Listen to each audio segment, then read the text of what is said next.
Hello and welcome to Bloodborne vs the Sleuth Episode 4, Cleric Beast Round 2. Most of this episode will be around me kind of getting ready to fight the Cleric Beast and take him down once and for all. I'm starting off here by cashing in all my cold blood dues and just kind of generally getting ready for the fight, leveling up, getting some equipment, bits and bobs like that. One of the things that I find really useful is just to go through and look at the things that you're not really using much, things that go into storage, armor, weapons that you picked up through the game, and just really don't have any use for. And just sell them all off. Get all those blood echoes and channel them into things that are more useful for you, whether that's a couple of extra blood vials or a level up. Now shut your eyes. So here, again, I'm just kind of doing the normal level up for my character. I decided to really bulk out around strength, because that's kind of what I want my character to focus on. And once you get to about 20 strength, you can one-hit kill a lot of the things around Central Yarnum with a heavy attack, which is really useful. So now the first clip that we're going to be seeing here is me just trying to finish everything off that's in Central Yarnum. Two of the kind of perceived mini-bosses of the area. So you've got the ogre. I think it's an ogre at least. The ogre that's by the bottom of the stairs in the first area that you go into. And then we've got the pig in the sewers. It's actually a relatively main character in the little girl subplot of the Central Yarnum area. Back at the loading screens again, looking at the top hat, one of my favourite pieces of headgear in Bloodborne. Really quite interesting to wear, really good for like PvP, just to add that little bit of style. And the Thermunian Root Chalice, I've probably said that entirely wrong. The Root Chalices are really interesting because they're more procedurally generated dungeons with aspects of the whichever dungeon they take their first name from. They can be really good for a bit of farming, a bit of leveling up. I won't be doing any Chalice dungeons, as they can be quite time consuming, but I highly recommend them if you're doing your own Bloodborne playthrough, or if you're looking to play through with a friend. So now you can see with that level 20 strength, just going through, basically juggernauting through everything. It can be quite a fun little aspect of the game, just to go back to areas that once kind of you struggled with or had difficulties with when you're a bit more leveled up, and just absolutely tearing everyone to pieces. You won't get many blood echoes from it, maybe a level up, maybe a little bit less, a little bit more than that, but it can just be quite cathartic and feel good as a hunter. Now you know how all the enemies work. So if you push down this way, there's two little secrets you got here. The first one is the ogre, which you're about to fight. This is, as you can see on the floor, like a place where many Bloodborne players die. Luckily, I've had quite a good experience against this ogre, mostly down to again with my strength attack. I can kind of time where I need to and interrupt his attacks, like there, and take the guy out. Now, I got blood vials off there, but you can, if you're lucky, get a couple of runes or upgrades, blood gems, which will be useful later on in the game. He's not really worth the fight, but the amount of blood echoes can sometimes push you over if you're farming, and that's normally the reason that I go for them. I try and take the ogre out most of the time when I'm farming around Yarnum. So here I'm just again getting a bit of extra farming in, trying to decide where to go next. I find that with each run through of Bloodborne, the best thing to do is to kind of choose a goal, make your own goal. It's got a little bit of that kind of Minecraft aspect to it, or like it's something that I really enjoy in Minecraft at least, is the open world allowing you to naturally create your own goals and your own kind of drive to do something, not because the game's telling you to do it, but just because you want to do it. You want to explore, you want to create, or you want to level up. So here what I'm doing now is I'm going to push towards fighting the pig in the sewers. He's probably one of the hardest enemies in Yharnam, especially considering the level that you take him on at. You can also see with the strength, the amount of knockback I can do is insane on these ogres. It's one of my favourite things to do once I get a high strength, just get a huge knockback and fling them halfway across the map. Feels awesome. But yeah, going back to the pig, he's probably one of the hardest characters just because of the time that you face him at. You normally don't have that much strength, that much speed, and the area is very weighted towards the pig, especially if you try and take him head on. What I'm going to do here is I'm going to cross the bridge and take him in from behind, which is a technique that most people miss because they normally get fixated on the first time you see the pig, which is normally in the sewers as you run directly forwards. And again, I'm just taking out the bridge, reenacting Temple of Doom with a giant flaming ball. Temple of Doom? Not Last Crusade, it must be Temple of Doom the first one, or the second? First one, is it? It should be Raiders of the Lost Ark that has the flaming ball. Reenacting Raiders of the Lost Ark. And yeah, not quite as successful with the flaming ball here. Normally it can take out most of the guys on the bridge, but if you kind of sway to one side in the battle, you can pull the enemies to a side, and some of them will dodge the flaming ball.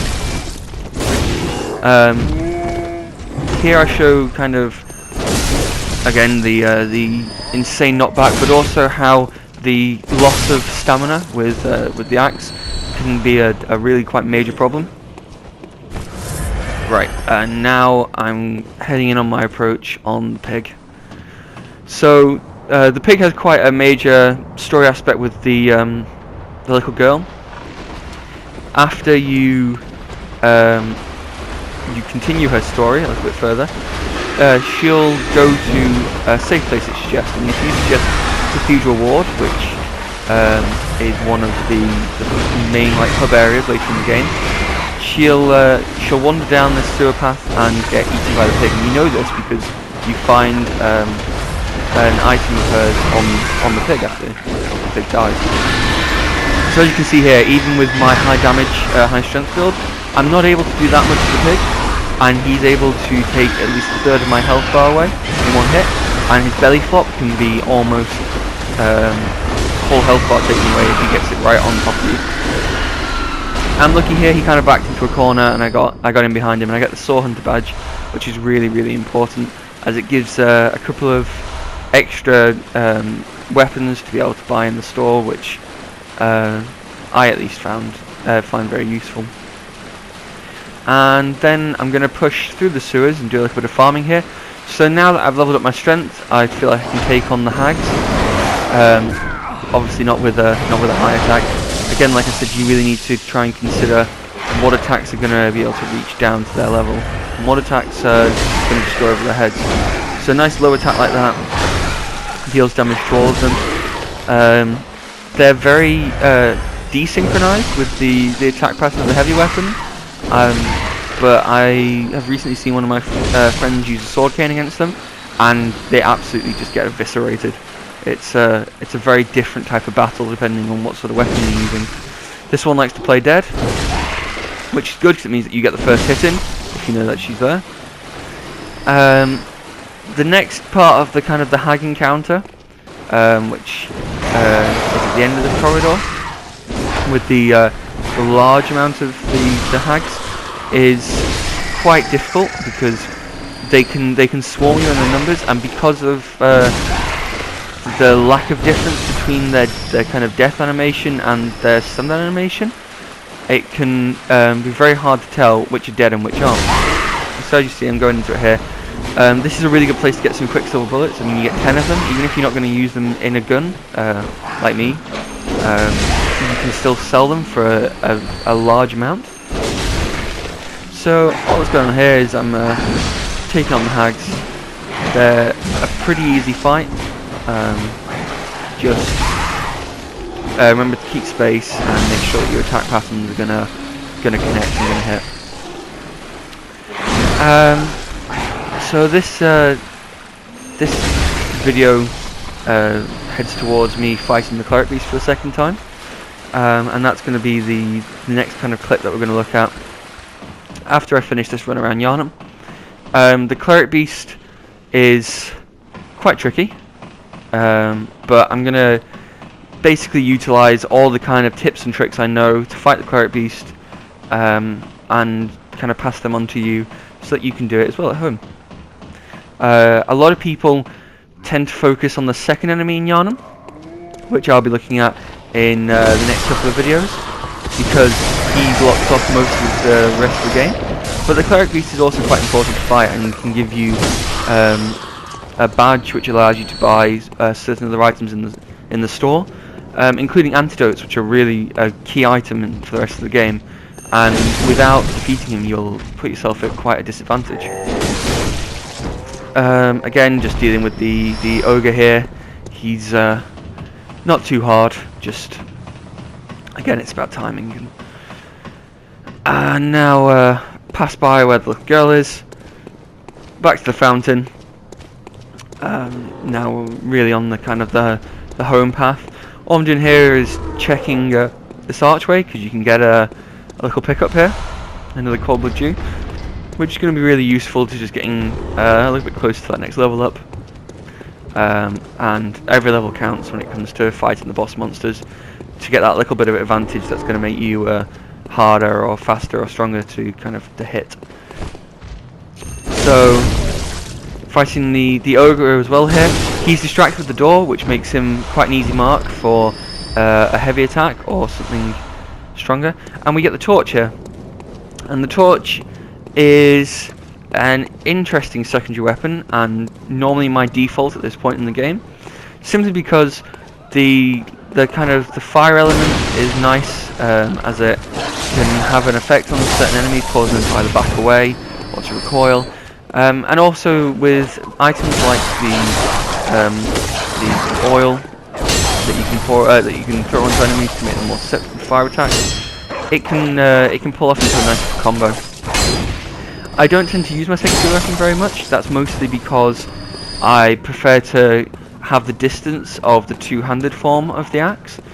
When I go to secondary, it's normally either if I'm in an area of like a lack of darkness, like a lack of light, and I need that extra bit of light, or if I think the torch is going to make a big difference against the type of enemies that I'm fighting.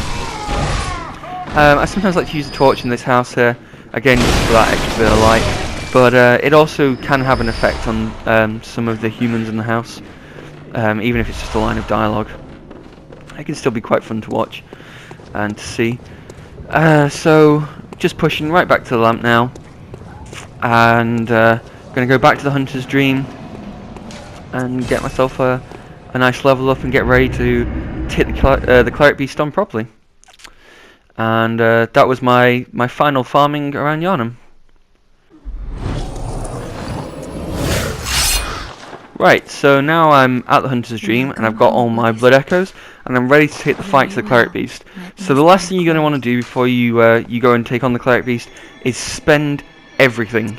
Just spend all your blood echoes, put them into something, put them into blood vials, put them into level ups, put them into anything that's not going to go with your deaths, and anything that's going to give you an advantage in the coming fight. The other thing that we get here is for beating the pig. We've got the sword spear, which is a really interesting weapon. It's not one that I use very often because it's a very direct weapon. It does have a sweeping arc, but it's more jabby than it is sweepy, and I don't really like that in my weapon. I like to have a weapon that I can really count on to take a large amount of enemies down with me. I pick up Molotov cocktails because they're going to be invaluable in the fight against the Cleric Beast. As I mentioned in a previous video, if you can get the Molotov cocktails onto the Cleric Beast, onto the head, you're going to make the fight a lot easier, a lot shorter, and you're going to start dictating the fight and how the Cleric Beast reacts, instead of the Cleric Beast having you on the back foot, which is really important. Here we've got the classic loading screens. The powdered Cleric Hunter badge is really good. is quite an interesting hunter badge, and one that we'll pick up as we go further into the game. Again, it allows you to get more weapons and buy a couple more items from the shop that are quite interesting. So on your run to the Cleric Beast, the important thing to do is to still be mindful of the enemies that you're going to encounter. Now what I'm going to do here is first take on these two ogres. That's because I know that I can win these fights quite easily, and they're going to give me a lot of blood vials, which is really important when you're going against any boss in Bloodborne. It's really not worth going in until you've got 20 blood vials. If you're feeling confident, by all means go for it, but it's a risk, and the best thing to do with bosses is to minimize that risk and to set yourself up in the best position that you can get for taking on that boss. I always like to try and make sure that I'm stocked up on any key items that I need before that fight, anything that's gonna tip the balance. So what I'm doing here is I know that I'm going to expend one blood vial at least before the fight, so I'm just gonna take out these dogs and try and pick up any drops and look for one blood vial to kind of top me over. These dogs are also a good like mini farm, just to get a couple more blood echoes. And now I'm gonna just equip all the sort of the weapons that I'm gonna need for the fight. So we've got the Molotov cocktail, which is gonna be really useful to set fire to the beast. We've got the oil urn, which is gonna be again to maximize that fire damage, to maximize the amount of the kind of the ease with which to beat the boss. The oil urn is going to be invaluable, and we've got the pungent blood cocktail, which I haven't used before on the Cleric Beast. Unfortunately, the other items that I'm using proved to be quite successful, and I don't get the chance to use the blood cocktail here. But it can be quite good as a distraction measure, especially when you're working against enemies like the blood-starved beast later in the game, which are particularly susceptible to it. So before you fight the Cleric Beast, you're given this encounter here, and you do have two options with this. You can quite easily run past it without any attack, but I actually find that it's easier to do the fight, as you'll get at least two blood vials normally off this ogre here. If you're lucky. There are other drops that it gives, like shining coins, which I think is what I get here, unfortunately. But if you can get those tricked blood vials, it allows you to do a little bit of a healing up and get you all ready for that fight. So I've got my shining coins, I've got everything, and I'm ready to take on the Cleric Beast. Now you'll find with Bloodborne that after you've faced an enemy once, they won't have the same animation or the same kind of jump into the area. They'll be a lot more kind of they'll be ready and waiting for you, basically. And so what I'm doing here is locking onto the Cleric Beast. That's a bit of it's a decision to make, a bit of a risk reward thing, because locking on will help you to focus your attacks, especially if you've got Molotovs, but it can limit your the kind of view around you. So it can be very good to kind of experiment with locking on, not locking on midway through the fight if you want to. You can also lock onto the head, which is something that I don't do here. It'll actually be more successful to lock onto the head, as you'll be able to direct your Molotovs straight at the beast's head, which is the area that is weakest. You can see my blood echoes on the floor there. I don't pick them up during the fight because there's very little point in picking them up. Really, if I'm going to die again, at this point I think if I died again it would take a lot more farming, and I would probably die a few more times before fighting the Cleric Beast. So losing those blood echoes is just something that I'd have to kind of come to terms with. So again, I'm using the Molotovs to kind of bring the beast's life down. So get into these kind of red mist charge ups. Now you can exploit these to your own advantage. If you're close to him, you can wail on him and get a few attacks in. The thing to be wary of is that when the red mist dissipates, he is going to do an attack, and normally quite a strong one that's going to take a big chunk of your health away. So if you think you can get a couple of hits in and then get away from him, by all means do it.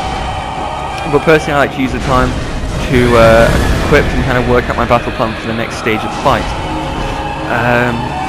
So now, as I'm kind of beginning to run out of Molotovs, it's more on me to end the fight, close the fight.